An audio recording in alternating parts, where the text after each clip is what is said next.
NASCAR, memangnya apa yang menarik dari balap yang cuma belok kiri ini? Apalagi ketika melihat mobilnya yang sama persis satu sama lain. Bahkan yang bikin beda cuma grill depan sama emblem merek doang. Tapi santai, di video kali ini gua akan bawa lu kembali ke zaman dimana NASCAR itu bener-bener NASCAR.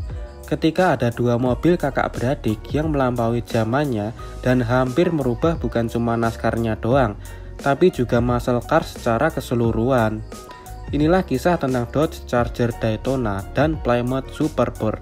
Penasaran gimana kisahnya? Langsung aja ke ceritanya. Balik ke tahun 1968, di mana setiap pabrikan mobil mendesain mobilnya sendiri untuk berlaga di arena NASCAR. Kisah dimulai dari dua bersaudara yaitu Dodge dan Plymouth. Yap, Dodge dan Plymouth itu anak perusahaan dari Chrysler, sama kayak Toyota dan Daihatsu yang merupakan anak perusahaan Astra. Lanjut, di mana Dodge menggunakan basis Charger RT dengan sedikit modifikasi di bagian grill depan dan juga sedikit perubahan di kaca belakang. Dan jadilah Charger 500. Anjay, maco banget gak sih tampilannya?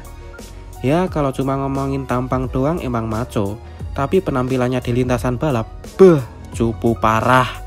Maksud gua, kalau misal lu tanya mobil sedan apa yang bisa bikin user Pajero sama Fortuner arogan itu kicep, ya Dodge Charger ini. Tapi kalau ngomongin performa Dodge Charger di lintasan balap, itu enggak banget. Karena desain grillnya yang kotak dan lebar ditambah ground clearance-nya yang tinggi bikin mobil ini itu gampang banget kehilangan traksi. Nggak sampai terbang atau ban depannya ngangkat juga sih. Tapi cukup lah kalau cuma buat pembalap Dodge Charger gagal menang. Hal yang kurang lebih sama juga menimpa saudaranya Plymouth dengan line up andalannya Roadrunner. Di dalam kartunya, si Roadrunner ini hampir nggak bisa ditangkap sama Coyote saking kenceng dan licinnya. Tapi untuk versi mobilnya, Roadrunner begitu payah karena masih kalah sama Ford Torino dan Mercury Cyclone. Sampai-sampai pembalap bintangnya Plymouth yaitu Richard Petty meninggalkan Plymouth dan bergabung ke Ford untuk musim 1969. Chrysler nggak bisa ngebiarin hal ini terus berlanjut. Dia harus menyelamatkan reputasinya sebelum konsumen pindah ke pabrikan sebelah. Jadi, petinggi Chrysler cuma kasih satu perintah ke seluruh divisi balapnya. Lakukan apapun demi bisa menang. Jadi para insinyur mulai bekerja dan percobaan pertama dilakukan ke Charger, di mana mereka bukan lagi mendesain grill melainkan moncong yang runcing di bagian depan dan spoiler setinggi harga BBM ketika video ini dibuat, menjadikan Dodge Charger yang awalnya jadi ikon muscle car Amerika menjadi mobil yang sama sekali nggak mencerminkan mobil Amerika. Bahkan, General Manager Chrysler mengatakan, ini adalah desain mobil paling buruk yang pernah gua lihat. Tapi menurutnya, kalau ini desain bisa bikin Dodge menang, kenapa enggak? Jadi untuk menyempurnakan desain ini, Chrysler sampai merekrut insinyur dari divisi roketnya bergabung ke dalam tim. What? Yap, selain menjual mobil, Chrysler juga memproduksi rudal balistik antar benua buat pemerintah US. Dan insinyurnya adalah insinyur dari Nazoy yang diboyong ke Amerika pasca Perang Dunia Kedua. Kayaknya kalau bahas apapun selama itu dari US, pasti nyangkut ke politik atau perang. Mirip-mirip kayak sebuah negara di Asia Tenggara yang dilewati garis khatulistiwa, di mana ngomongin hal apapun pasti nyangkut ke politik sama sara. Mana saling menjelek-jelekan lagi. Oke lanjut, ditugaskanlah John Pointer dari divisi roket Chrysler buat menyempurnakan bentuk moncong dari Dodge Charger yang sekarang kita kenal sebagai Charger Daytona ini. Dan setelah beberapa penyempurnaan, mobil ini siap untuk balapan. Dodge Charger Daytona debut pertama kali pada tanggal 14 September 1969 di Alabama Speedway. Dan coba tebak, mobil ini benar-benar menang dan benar-benar bikin lawannya melongo. Bukan hanya karena bisa menang di balapan pertamanya, Tapi salah satu pembalap Dodge yaitu Charlie Glotzbach berhasil memacu Dodge Charger Daytona hingga mencapai kecepatan 204 mil per jam, menjadikan dirinya pembalap pertama yang bisa menembus kecepatan 200 mil per jam. Moncong lancip mobil ini benar-benar berguna karena ngasih koefisien drag cuma sebesar 0,28 doang. Begitu pula dengan spoiler jangkung di belakang yang bikin ban belakang nempel ke aspal. Jangan lupakan lubang di atas ban depan yang berfungsi untuk membuang udara yang terperangkap di sekitar ban depan agar ban depan nggak kemana-mana selain bersentuhan dengan aspal. Dan dengan menggunakan mesin 7,2 liter Magnum, Dodge Charger Daytona berhasil memenangkan 7 dari 10 balapan yang tersisa di musim 1969. Seperti yang gua bilang di awal, gua akan bawa lu ke zaman NASCAR bener-bener NASCAR. Ini alasannya. Untuk syarat homologasi, Dodge harus memproduksi minimal 500 unit Charger Daytona yang memiliki spek sama persis dengan yang dipakai buat balapan.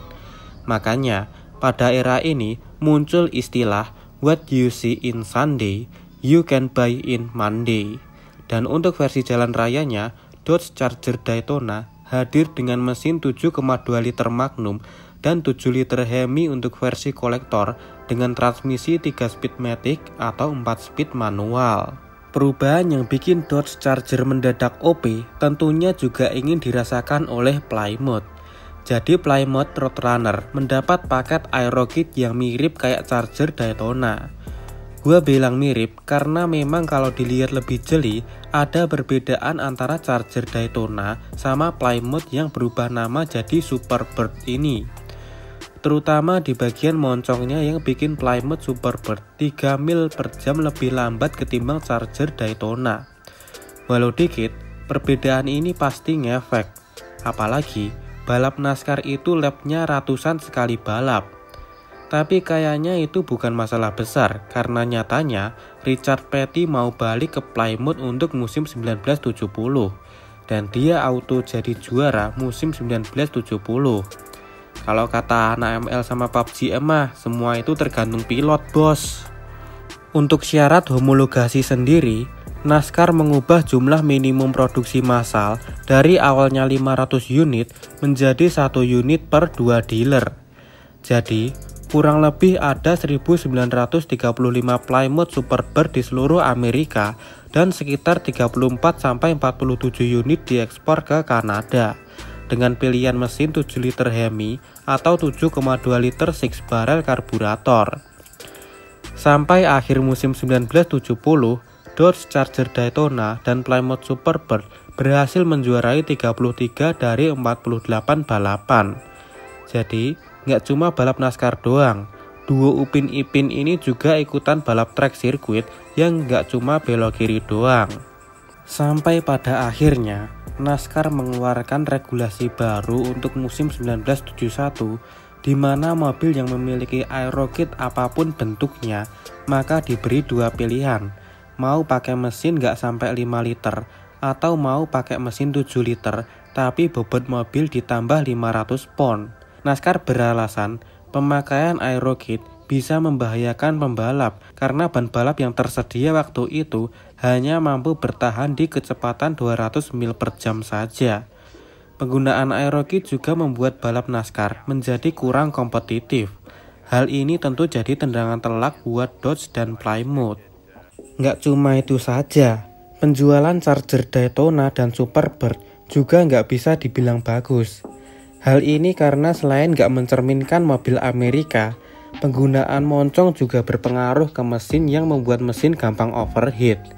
Makanya, jangan heran walau Dodge Charger Daytona dan Plymouth Superbird harganya sangat tinggi saat ini, masih bisa ditemukan Charger Daytona atau Superbird yang menua dan merana dibiarkan di dalam gudang begitu saja.